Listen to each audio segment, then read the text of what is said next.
Suppose I could let you go. Even though I'd rather not to. Very well. Thank you, friend, and goodbye. Before I go, let me give you a gift.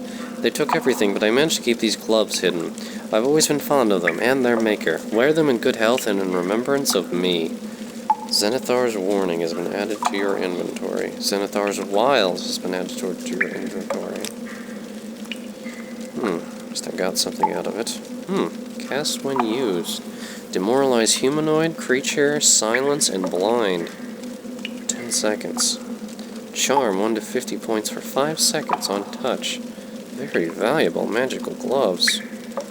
Abreel is quite happy he actually decided to free the fool. Much better than the mundane gloves that he does have. Speaking of which, we'll drop them.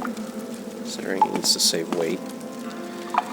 And now he will use one of his probes. Try to get rid of these traps. Go off in his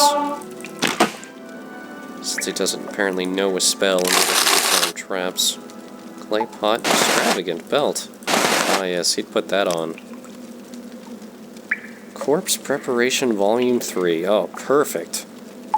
Spoiled Potion of Swift Swim. Bargain Restore Intelligence. I'll definitely take the Corpse Preparation books.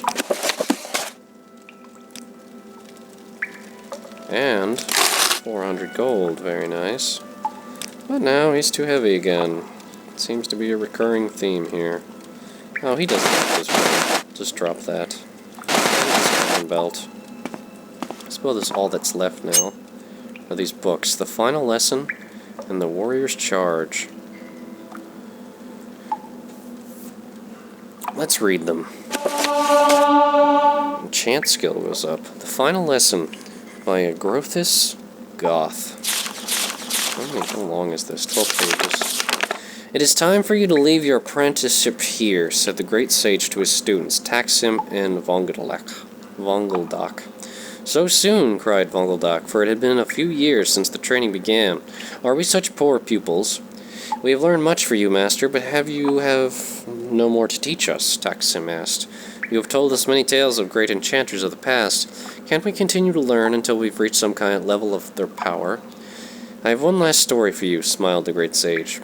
Many thousands of years ago, long before the Cyrodiilic dynasty of Rimmon, and even longer before the Septim dynasty ruled Tamaril, and before there was a mages guild, and when the land called Morrowind was known as Resdain, and the land of Elsvir was called Anaquina and Palatine, and the only law of the land was the cruel ways of the Alessian doctrines of Maruk, there lived a hermetic enchanter named Dalek, who had 2 apprentices, Uthrak and Lorith.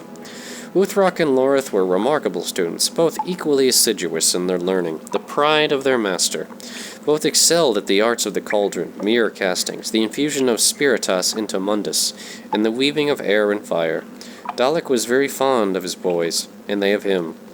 On a springtide morn, Dalek received a message from another enchanter named Piathil, who lived deep in the forest of the Calavian Hardland. You must remember that in the dark days of the First Era, mages were solitary practitioners with the only organized consortium being the Psychics, or the Psychics, of Aretaeum. Away from that island, mages seldom saw one another, and even more rarely corresponded. Thus, when Dalek received Piathil's letter, he gave it his great attention. Piathil was greatly aged, and he had found the peace of his isolation threatened by the Alessian reform. He feared for his life, knowing that the fanatical priests and their warriors were close at hand. Dalek brought his students to him.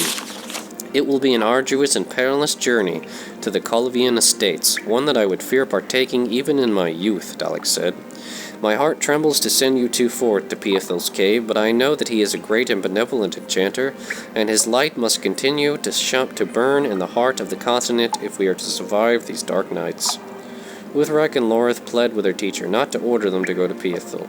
It was not the priests and warriors of the Alessian reform they feared, but they knew their master was aged and infirm, and could not protect himself if the reform moved further westward. Finally, he relented and allowed that one would stay with him, and the other would journey forth to the Calavian estates. He would let them decide which of them would go. The lads debated and discussed, fought and compromised, and at last elected to let fate make the choice. They threw lots, and Lorith came up short. He left early the next morning, miserable and filled with fear. For a month and a day he tramped through the forest into the mists of the Colavian estates. Through some planning, some skill, and much assistance from sympathetic peasants, he managed to avoid the ever-tightening circle of the Alessian reform by crossing through unclaimed mountain passes and hidden bogs. When at last he found the dark caverns where Dalek had told him to search for Piathil, it was still many hours before he could find the enchanter's lair. No one appeared to be there. Lorith searched through the laboratory of ancient tomes, cauldrons, and crystalline flutes, herbs kept alive by the glow of mystic circles, strange liquids and gases caught in transparent membranes. At last he found Piathil, or so he assumed, or presumed. The desiccated shell on the floor of the study, clutching tools of enchantment, scarcely seemed human. Lorith decided that he could do nothing for the mage, and began at once the journey back to his true master Dalak and his friend Uthrak. The armies of the Reform had moved quickly since he passed. After more than one close near encounter, the young enchanter realized that he was trapped on all sides. The only retreat that was possible was back into the caves of Piathil. The first thing to be done, Lorith saw, was to find a means to keep the army from finding the laboratory. That, he found, was what Piathil himself had been trying to do. But by a simple error, even an apprentice enchanter could recognize he had only succeeded in destroying himself.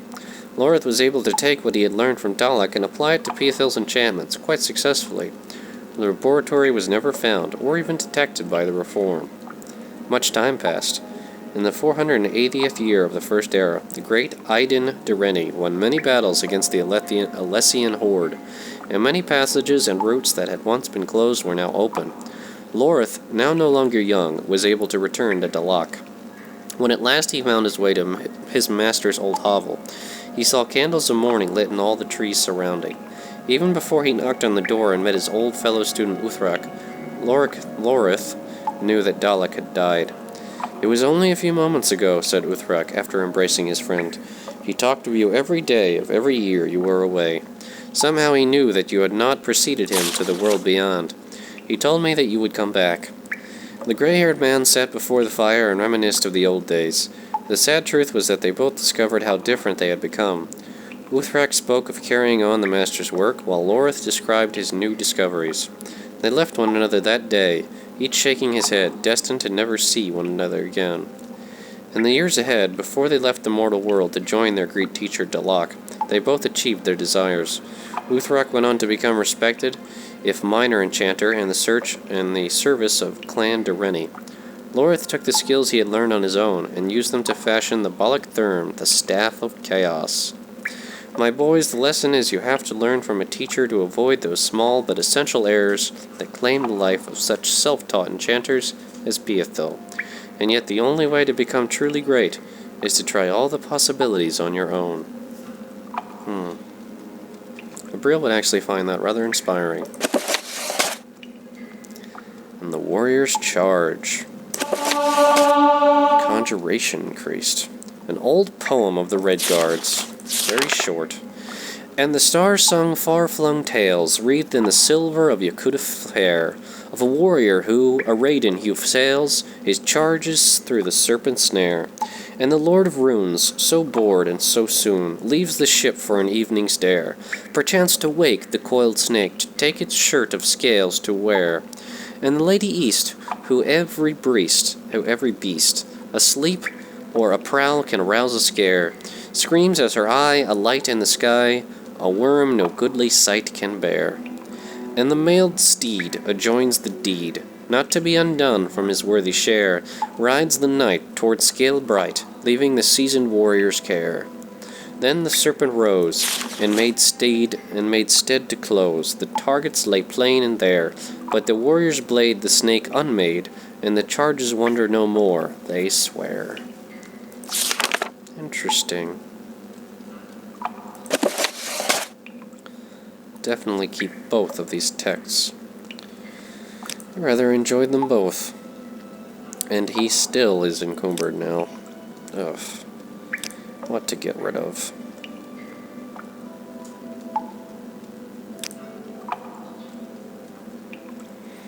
What to do?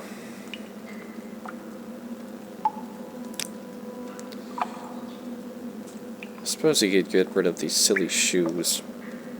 No, he doesn't want to do that. As much sense as it would make. Perhaps some of the heavier things he's carrying that he doesn't need. He does want to keep the ash statue. Perhaps some of the reagents he has that are heavier, like the ash yams. Goodness gracious, they're very heavy. Crab meat is heavy as well. I guess he'll just eat that. That should help lighten the load. Moon sugar he intends to keep. That's not heavy.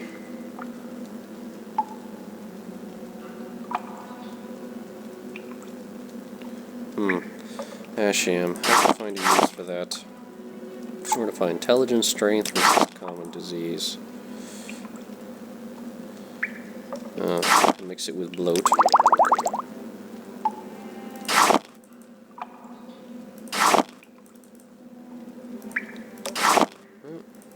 Okay.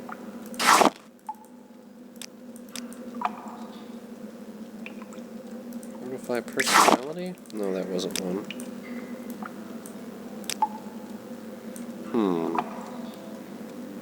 What to do?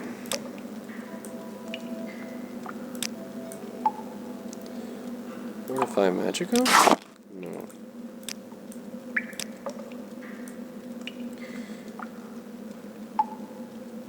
Scape skin. Scrib jelly. God, is there anything that I can combine with this? Scuttle. Sunflower petals. Oh, to hell with it. I'll just eat some of it.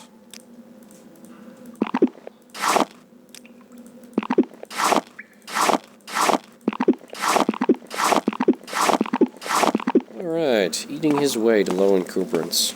That's one way to do it. Alright, so I've searched all the crates, all the chests, I've taken everything of value.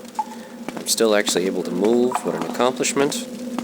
I do have a Divine Scroll intervention left, but I'll save that for when I'm done exploring the rest of this place. There doesn't seem to be anything above here. I can continue down the stairway. In case there are more enemies here, I'll definitely be needing more Magicka, so I'll drink a potion. And I'll prepare,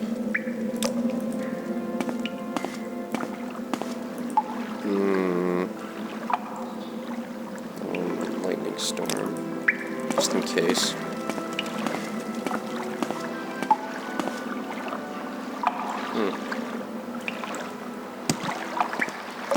Is there anything over here? I don't want to get wet.